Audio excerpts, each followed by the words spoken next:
Welcome to Pindar Poetry. We hope you learned something new.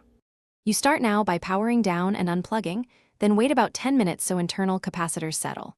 Once done, flip the console upright and press the rear clips on the disc tray section while pulling the top panel backward. This frees the top half.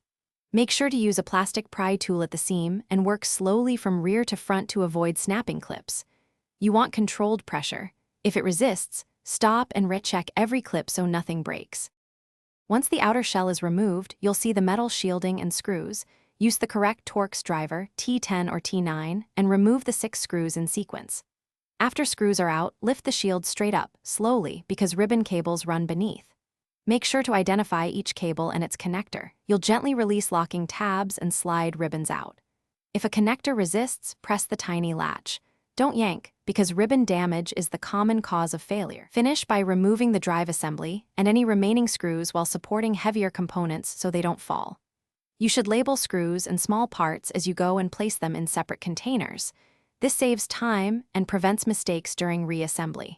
When reattaching, align ribbons and press locking tabs until you hear them click, then replace screws snugly but not over-tightened.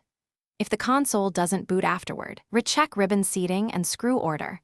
Misseated ribbons are the most frequent issue. Thanks for watching. Consider subscribing if we helped you.